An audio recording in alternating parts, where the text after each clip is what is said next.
Welcome to VisAbleBlackwoman, the podcast. My name is Janine T. Abraham, and I'm your host. This week, I'm spotlighting off-Broadway theater in New York City.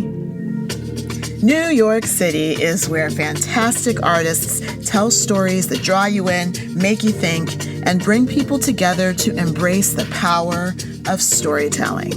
My guest today is Kimberlee Walker, a New York-based actor with a Bachelor of Fine Arts degree in acting from Ithaca College. She's been in leading roles off-Broadway, from the Billie Holiday Theater to the New York Shakespeare Exchange.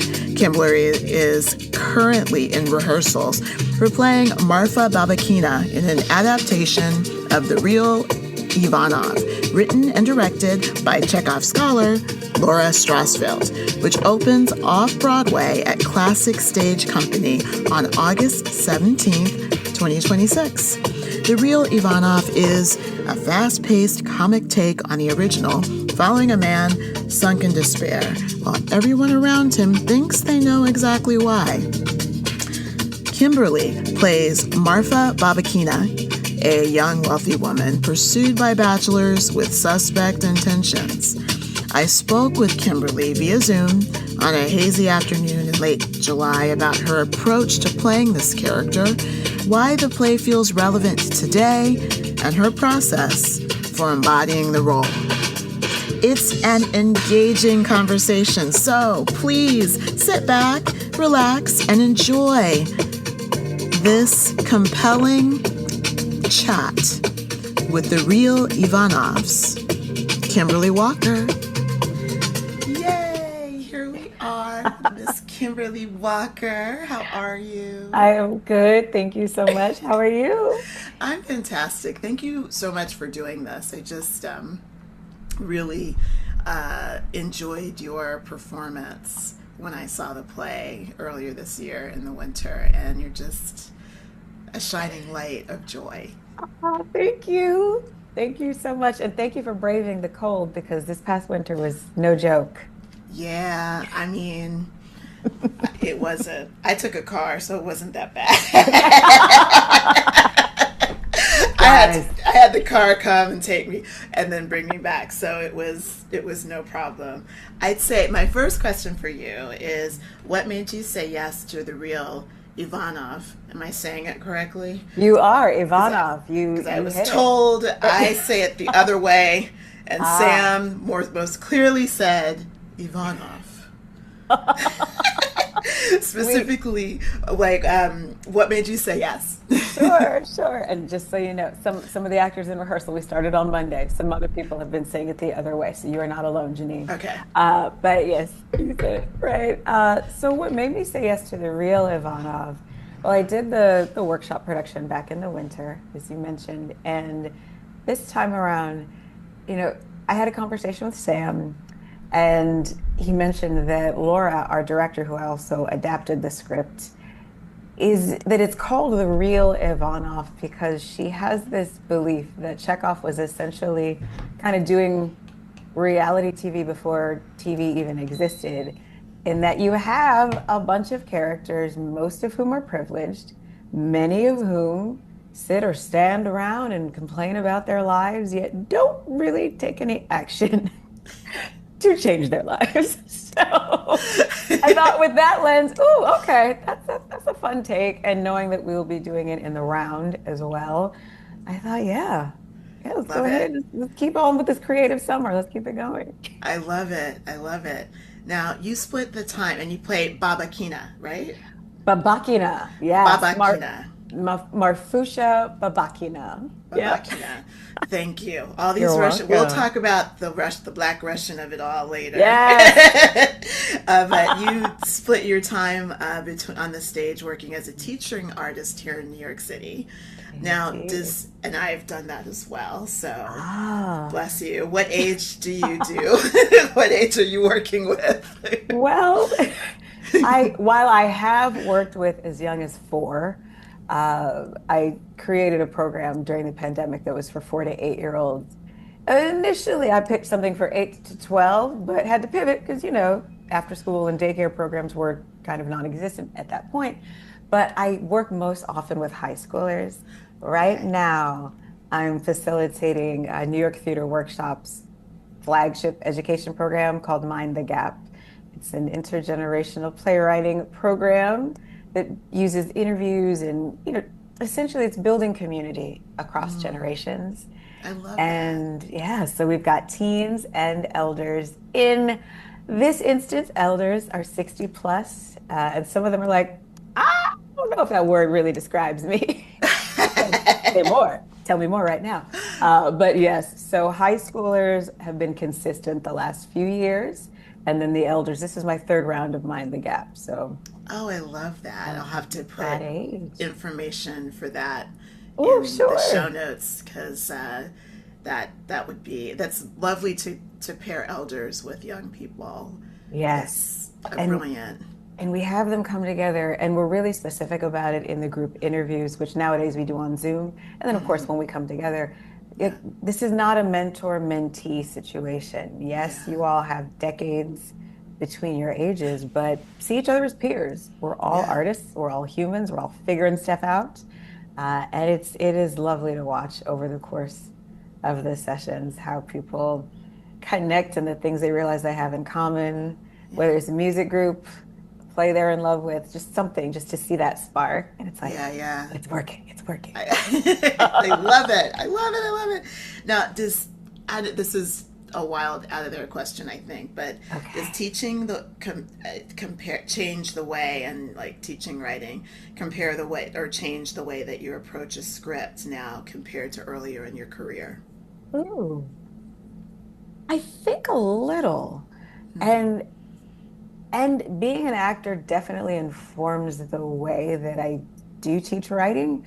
Dramatic writing especially, just bearing in mind, like, friends, you can have all kinds of fun. Your play, we give them a formatting template, so to speak, because some of them are emerging playwrights. Some of them are brand spanking new, and some of them have been doing it for ages. But I let them know, please play around. Like, some of my favorite playwrights, you look at their scripts, like Alicia Harris comes to mind. You look at the structure of a play, how the fonts change, how the physical, the stage directions, the dialogue, how it all takes up space.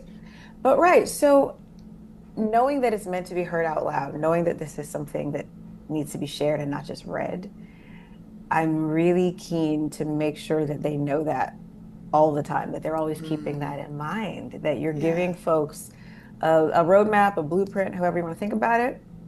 And yes, this is your brain, baby. It comes from your imagination, but other folks are going to be working in service of what you've written. So you want something that folks can dig in and excavate and have fun with and bring alive. I love it. And for those of you who don't know Alicia Harris, she's her film now Is God Is, with Eric Alexander, was out in theaters, and I think it's streaming now. So it's a great example. And so I guess, so her screenplay, when you look at the script, it's creative, Yes, and she'll have a note. I don't want to mess this up, but I think she mentions, you'll see that the typography of the script changes, based on, so I love that, let's say something that a character is saying to themselves, or just really quietly, is maybe tiny, like it's in 6-point font, and then you have these huge, bold, italicized things. I love that. But you learn the structure first, right? Yes, absolutely. It's cliche, but learn the rules so you can break the rules. But it's good to have that foundation. I love that. So we have something else in common. We both have studied with the Barrow Group Theater Company. Yes, that's right. And Lee Brock is one of our teachers who we all love. He was like, yes, we're going to just, we're just going to, be very, very right to hand. And you remember, where she said, we can let that go. We can let that go. Just let that go. Just kind of let that go. We're just gonna let that go. When I took with her, she was pregnant, very pregnant with, I think, her second, who's now, they're all adults. So she would be rubbing her belly and so It was just, So nurturing. I love that. Just so nurturing. And the Barrow Group, for those of you who don't know their style of acting, Anne Hathaway, who's now in the Odyssey, is one of their, studied with them. It's kind of an non-acting acting where the realism is very, realism is key. And the rest of it, you'll have to like take classes and audit with them because it's a really beautiful practice. Is there a lesson that, because, and this checkoff can be sometimes, particularly with your character, the comedy can be very played over the top and very non-realistically in a play that is really, Chekhov. So is there a lesson that you have taken from the Barrow Group that stuck with you in this particular role? Don't get ahead of yourself. Moment to moment, just be in that moment. What is happening? What are you actually doing? What do you actually want? And, because I have been in many, many acting classes with lots of different teachers, some of whom have been freaking incredible. And, it goes back, I think, to getting a BFA in acting, and you're learning all these things, script analysis, text analysis, do have an action for every line and all the beats and such.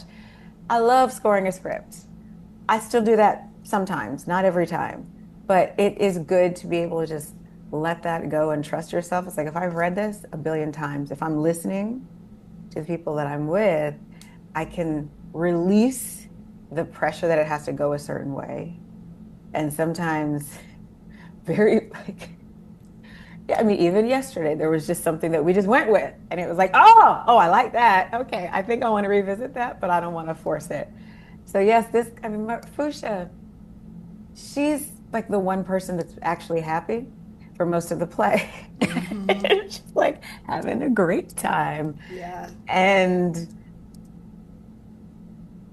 most characters are not. So I feel like it doesn't take a huge shift to sort of illuminate that. Like just the fact that she's someone that's not stressed about money, that's not stressed about the state of the world. Yeah, she wants to be a countess, and she gets her feelings hurt at some point. But it's like she's always just gotten back from vacation. Because she probably has. Right?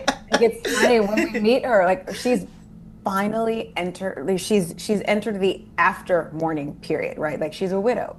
Her husband has died. She withdrew from society, could take visitors, but wasn't going, she wasn't out in the street hanging out in people's parlors. Yeah. And when we did this show back in the winter, I had actually just gotten back from a vacation in Ghana. And so I was still like, oh my God. And then coming back to -8 or whatever nonsense we lived through. Yeah. I related to her and definitely brought that in. Like, just hold the joy.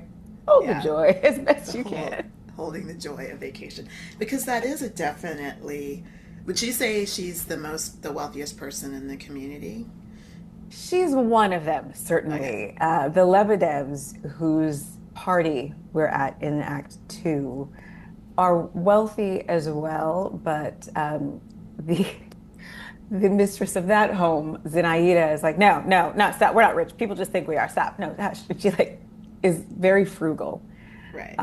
Whereas Marfusha is a little more free with her spending. Like if folks come over, they're going to be fed well.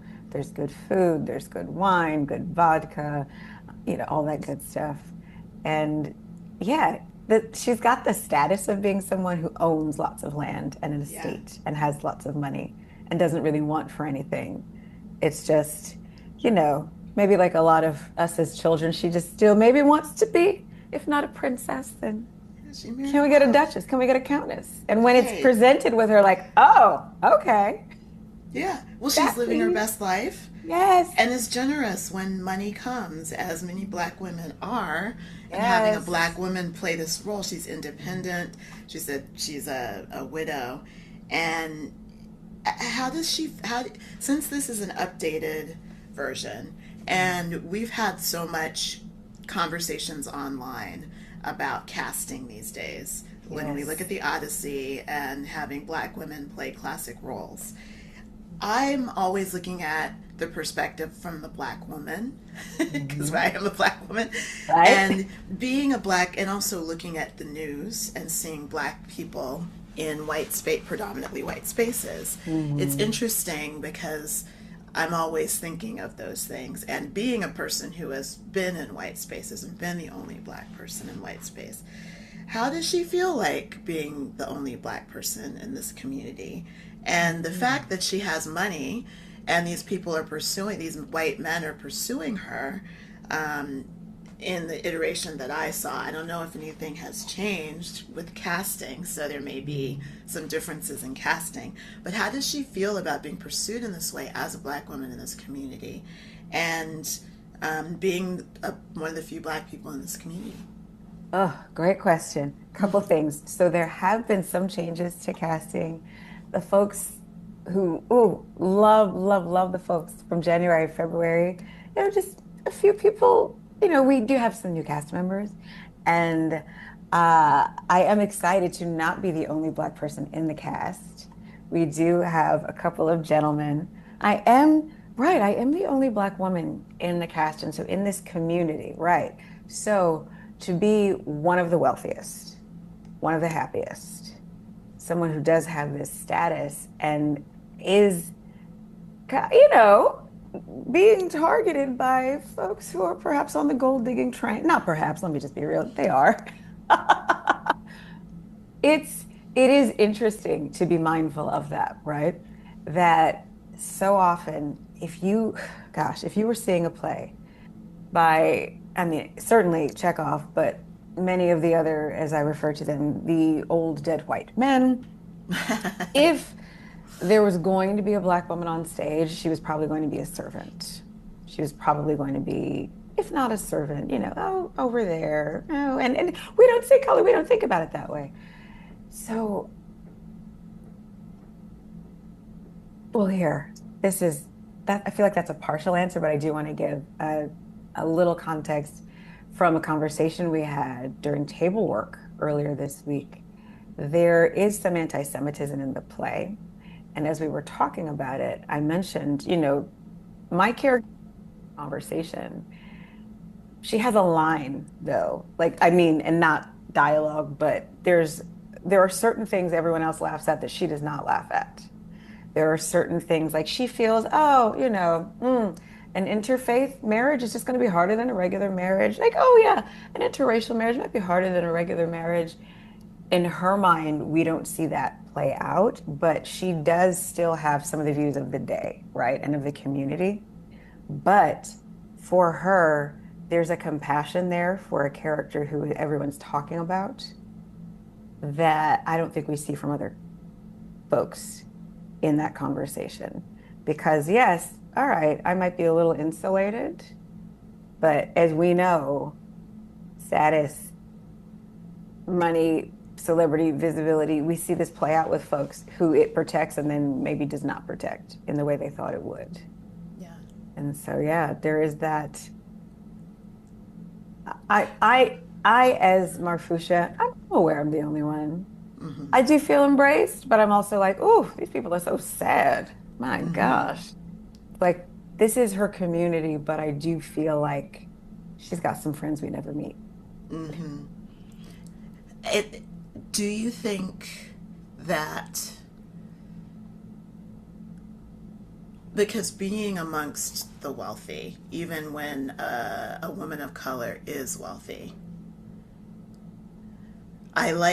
do you think that we were talking about the textures and complexity of the anti-Semitism blended with the wealth, blended with being a wealthy Black person in a predominantly white community that may have these layers of textures where you can be a person of a certain class and have the class issues while there's an intersectionality that's happening in levels that we don't normally see. And as you are working through the process of crafting this story, how much does that come into is how much of that intersectionality do you keep to yourself and you just allow that to inform your process, and how much of that do you share with the rest of the group to during the rehearsal process to perhaps give different textures and nuances that perhaps a white writer wouldn't see, and that could add to the flavor and the realism of this person in this situation? Sure. It's definitely a blend, right? So as a Black woman, this is the only body I've ever had. This is my worldview. And like, thank you, God. Thrilled. And we are experts at being Black women. Yes, we are. We've been Black women all our lives. Our whole entire lives. Not everybody gets to be a Black woman, and here we are. I think some of it is internal, but when there are those conversations around, say, the prejudice that another character has had to deal with, I'm absolutely bringing that into conversations. Like, well, I absolutely view this differently because hello. And my character, because, you know, I am the actor playing this role. So this woman is a Black woman in 19th century Russia. Fun times. And I will happily always share my perspective when we're, as a group, figuring something out, right? And thinking of why a character who is, enjoying a higher status, but absolutely knows what it is like to be excluded from certain things. And it's funny, I mean, she's from wealth, right? So this isn't someone that kind of had to work hard and pull up and do the whole bootstrap thing, which, the fact that people still talk about that is wild. But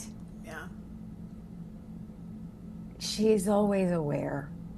Always aware. Yeah. In this play, it's funny. We don't see the servants who are referred to, but there is a line that I think comes from a very sweet and genuine place where she's like, she doesn't want to add more work for a servant who she believes, while unseen, well, they must be busy, probably off doing something. So like, no, like, take it easy. Don't run around on my account. Mm-hmm. So I see that as maybe taking the pressure off of another character, like, hey, I got you, I'm good.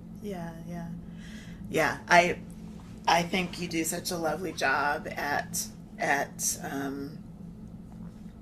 embodying her and showing this elegance, this classiness, this grace, also with the humor and the elements of that. And I always think that just having, as I've been investigating upper class Black people in these kinds of spaces, it's been interesting seeing the dynamics of, I just ended my membership to Soho House. I was a member for a few years. Mm-hmm. And it's interesting because when I see white influencers, they're like, oh my God, Soho House is going down. But when you go to Soho House globally, there's a lot more Black people and in a lot of Soho houses. So it's fascinating seeing the dynamics of wealthy Black people globally dealing with wealthy white people globally and having the same dynamics playing out, but just in different ways that are just, and the play, it just, as I was watching it, yes, the play is about these other people, but I'm always gonna, if there's a Black woman in the play, she's gonna be my center, and I'm gonna have a whole story in my own head about, okay, cautionary tale of like where her Black girlfriend's telling her that these men are going to XYZ. Why isn't she trusting blah blah blah? So I'm having my own consider, because you know how we watch things. Yeah, of course. So it's lovely to hear your process. I was wondering, how do you want the audience to feel about her at the end of the play? Or is that not a question that you want to answer, that you just want them to? I haven't. I want people to see her with compassion, certainly. And that, here it is. Joy is not frivolous. And there's a certain amount of trust that she has in some of the folks here that she's friendly with. And, there's this possible engagement and, things go left with it. But essentially, yes, she's there. There's some comic relief, but while she is joyful, it doesn't make her silly in the way that it's dismissive. I love it. Last question, because we're All up right. on time. I ask this of everyone. What about this whole process gives you the most joy? I love the figuring it out phase. When you're, table work to staging, when you're just trying things and that was weird, let's go again. And just that, I love storytelling and being a part of the collective, the community of it. Growing up, I didn't have a lot of places where I felt like I fit until I started doing plays. And then I was like, these are my people. This is who I was looking for. And I just love that bond and that synergy, the alchemy of different personalities and viewpoints, and just everybody doing their best to tell a story and to serve the story. Yeah, all that. Back to hand gestures. That brings us so much extra joy. Oh my goodness. Well, Miss Kimberlee Walker, thank you so much for your time. And everyone go out and see the real Ivanov. You got it. That's right. The real Ivanov. Yes, we're open. What is it? August 17th to September 19th at the Lynn Engelson Theater, where Classic Stage goes up. Yes, and I will put all of the notes and the links to everyone's bios and where you can get tickets in the show notes. And I'll also be describing it in the beginning and in the end. And we're going to promote this show and really promote off-Broadway theater. Yeah. Thank you. And I'll give you my discount code to save folks 10% off as well. It's actually, just my name in all caps.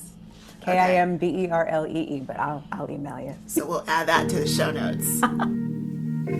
The Real Ivanov is one of the best shows I've seen this year, and I hope you'll grab tickets today to see this fresh adaptation that will make you think long after the curtain call ends.